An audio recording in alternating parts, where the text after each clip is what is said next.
Hey, glad to have you back. And no Miss Old Clementine's here with us today. And of course, we're here with First Christian Church and for our Sunday school lesson today. And we are continuing our studies in Exodus. And we have a great story for you today. As you remember from last episode, Moses had brought the 10th plague upon Egypt because Pharaoh would not let the Hebrew people go. He wanted to keep them as slaves, but that 10th plague killed all the firstborn children of the Egyptians, including Pharaoh's son. And he was so distraught that he finally let the Hebrew slaves go back to their homeland in Canaan. And that's, remember, we learned about Passover, and the angel of death passed over the houses that had the blood on the doorpost and over the top of the door.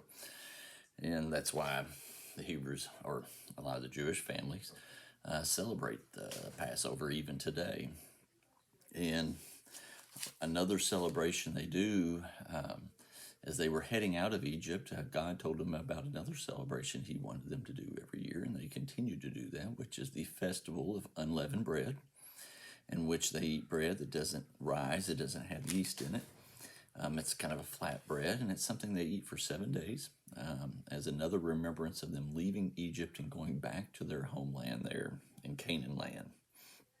And one of the things that's kind of interesting, that when they left Egypt, they got all their stuff together, and some of the Egyptian families actually gave gold and silver to the Hebrews as they left. They made sure that they took Joseph's bones with them. You remember Joseph from now about 400 years had passed now since Joseph had died. He was the one that had been like second in command to Pharaoh, worked his way up to that, and really wise, and his brothers had come back to see him during the famine, that kind of thing.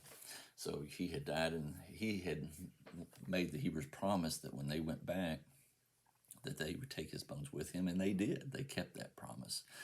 So they, I guess, lifted his coffin, and as they headed out of Egypt and took Joseph's bones with them, they started out towards the desert. And the really cool thing about this story, and the one that always mesmerized me, was the fact that the Hebrews and Moses were led by this big towering cloud that had fire in it and lightning, I guess.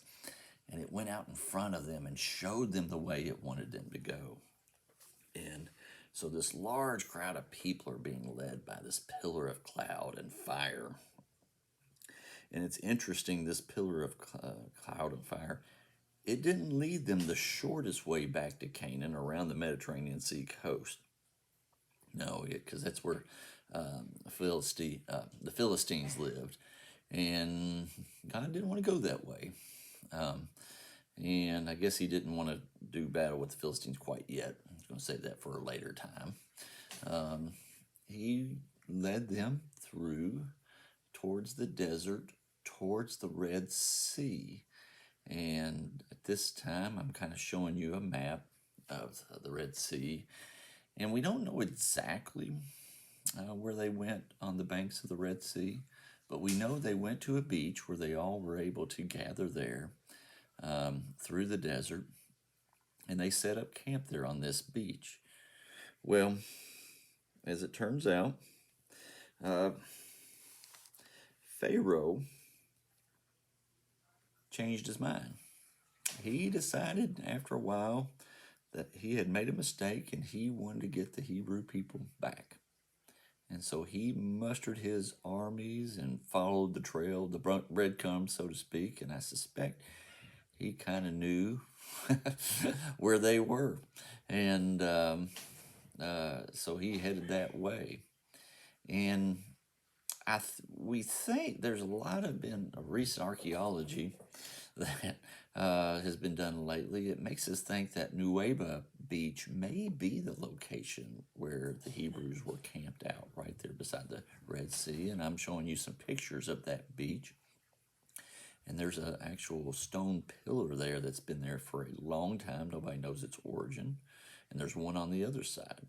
And I'll show you something cool about this particular location later. But it's one of the possibilities of where the Hebrews were kind of trapped. As you can see, there's really nowhere to go north or south. There's either the Red Sea or going back the way you came, but they couldn't go back that way because here came Pharaoh's army. And they said there's over 600 chariots were heading, armies and chariots with these wheels and horses. And I imagine it made an incredible noise as it headed towards the Hebrews, and the Hebrews could hear them, and they became very upset and scared. And they started giving Moses a hard time, saying, "You've just led us out here in the desert to be killed and slaughtered. I can't believe this. I told you we should have stayed back in Egypt." There's just no satisfying some people. He did all these miracles with God's help, and some of them still didn't believe. You always got naysayers no matter what. Even today, we have that. So, any event, Moses told the people, "Do not fear. God will deliver us." And then God told Moses what he wanted him to do. So Moses stood before the Red Sea, and he parted his hands. And don't you know it, the Red Sea started parting its waters, where there was a wall to the east and a wall to the west of water, and there was dry land. But here came the Pharaoh's army. But you know what? The cloud this cloud had fire, and it went to the back of the Hebrews, to the entrance of where they couldn't get in, and blocked the Pharaoh's army's way where they couldn't get to the Hebrews, and protected them. And that gave them enough time to start crossing the Red Sea. And you would think, well, I bet that sea bottom had to be really wet and muddy and really hard to cross. But the Bible tells us that they crossed on dry land. And over the course of the night, all of the Hebrews, hundreds of thousands of them, went across the Red Sea, and all their wagons and Joseph's bones and everything went across. And that cloud of fire protected them as they did, and they finally got on the other side. And then the cloud went away. And so Pharaoh's army, who had been kind of scared by that cloud, they took off and started chasing them. And they actually went into between the walls of water and the Red Sea, all 600 chariots and their armies, and they meant to catch up to the Hebrews so they could get them back to be slaves again. And as they got halfway through, their horses started to get scared, and they started to get scared, and they weren't sure what to do. And God told Moses, "Take your stretched out arms and close them." And he did. And the waters closed in on Pharaoh's army and killed them all.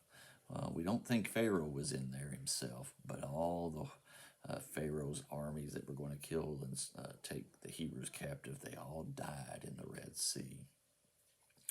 And that was kind of punishment for Egypt for defying the Lord God, and for Pharaoh thinking he himself was a god when he really was only a man. And so, and the Hebrews who saw that promised they would never doubt God again. And I mean, I can't imagine what it would have been like to see the walk between the walls of water. I don't know if they could see the fish in there or not, or what have you. I mean, it's just so neat to think about. The interesting thing about the site that I was telling you about, that Nuweiba, I think is how it's pronounced, beach, is recently some archaeologists were taking some pictures underwater at that location, out in the water. It's actually not that deep at that particular location. There's almost like a natural underwater bridge there. And at one of the locations, you can see where what it looks like a chariot wheel that had been turned over has been turned into coral. It had been there for a really long time. And of course, we know this was about 3,400 years ago. And so it's possible, don't know for sure, that maybe one of these are Pharaoh's chariot wheels. Another picture of a wheel just down in dirt. They're made of some kind of metal. So I just find that very interesting. Could very well be the spot where this happened. And, well, the lesson that we need to learn from this, that no matter how dire the circumstances may be in our lives, God is with us.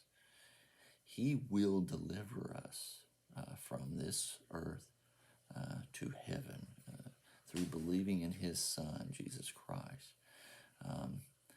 And there'll be times that He'll part our Red Seas that are in front of us, whatever the obstacle may be, seem too big for us. When we are doing God's will, if the Red Sea's in our way, He will part it and allow us to walk across on dry land to complete the mission that He has for us. We just have to believe and not be one of the complainers. So, in your workbook, Finding Your Way Through the Bible, we're going to have you work through page 139 through 140, so only 2 pages there. But it's going to be a little bit more advanced now on using the Bible and finding certain things and some little questions they have. So hopefully you'll do that. So I hope you've enjoyed the story about the Red Sea. Next week, we're going to learn about the 10 Commandments and where they came from. So you're not going to want to miss that. So hopefully you'll come back and we'll see you then. Until then, stay healthy and warm, and God bless.